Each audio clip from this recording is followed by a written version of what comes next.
Hi, I'm Tamara Montana, and thank you so much for tuning in to this short video.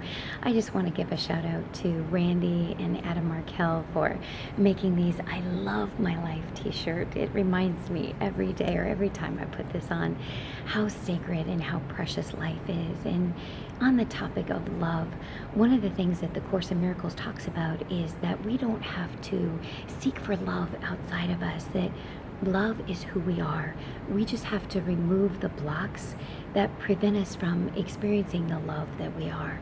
One of the best movie scenes that I've ever seen that really depicts this in a way that puts the responsibility right back in our laps and in the seat of our control is a movie called Adaptation. And I don't know how many of you have seen that movie Adaptation. It's with Nicolas Cage. It's not that great, but it has an amazing scene in there where Nicolas Cage plays a character that's overweight. He's bald on the top and he's got frizzy hair all around the sides, almost looks a little bit like Bozo. And he's got an identical twin brother, and both of them are movie producers. And one brother is very gregarious, and he snaps his fingers, says, "How you doing?" Right? Like Adam. And then has all these people want to be in his presence, want to be around him, and he puts his arms around him and really feels the love and the synergy going back and forth between his community and the people that he works with.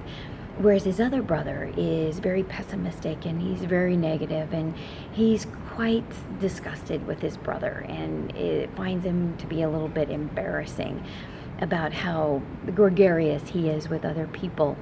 Well, they find themselves in this movie Adaptation in a swamp, and they're about to be killed by Meryl Streep's character. And Meryl Streep's coming through there, and the brothers they've got themselves up against the rock going, "Oh my God, brother, I don't want to die." The very gregarious brother says, "Oh, brother, you're not going to die."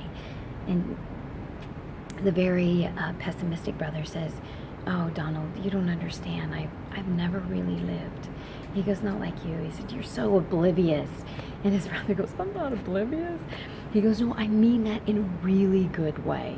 When we were in high school, I remember going up to the library window and looking through that window and seeing you go up to the most beautiful girl in the whole school, and you were professing your love to her. You were just pouring your heart out to her and how much you loved her. And Donald over here, he's going, "Yeah, Sarah, she was amazing. She was so beautiful." He goes, "Yeah, Sarah." He goes, "And the minute you professed your love to her and you turned around and you walked away, I saw Sarah and her friend Kim. They were making fun of you.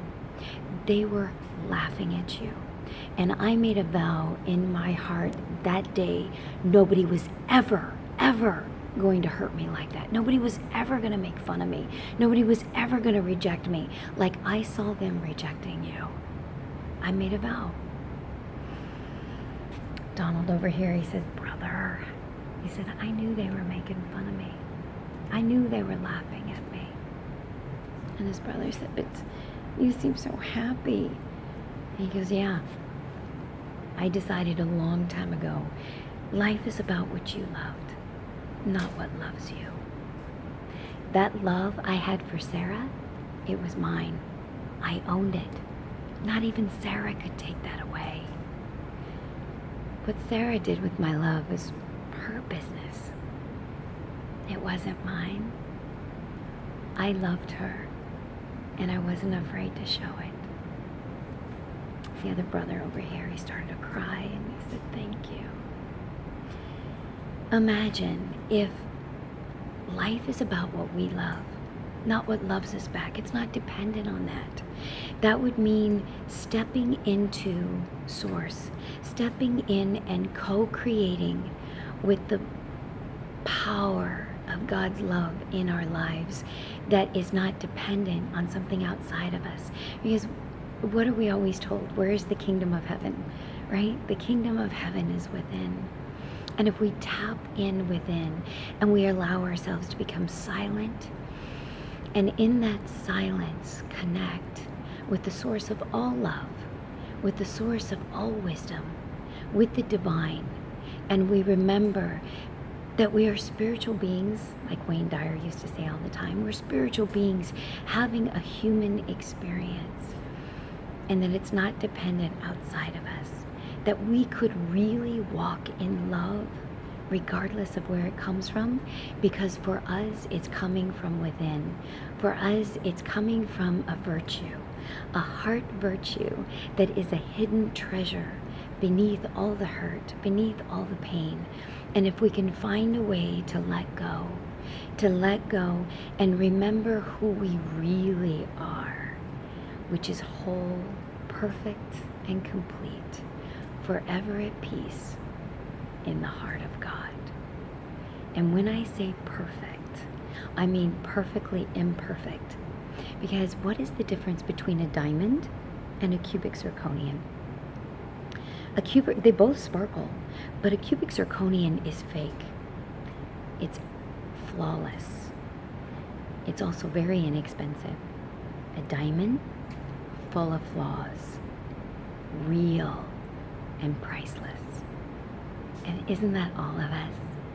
If we embrace our imperfections, our little idiosyncrasies that we think somehow are not going to be acceptable either to someone else or even to ourselves, what if we actually embrace those imperfections, those idiosyncrasies that we've tried to hide, and actually made them a part of the beauty that God intended us to always embrace? Our imperfections that make us real and priceless. Namaste. Life is about what you love, not what loves you.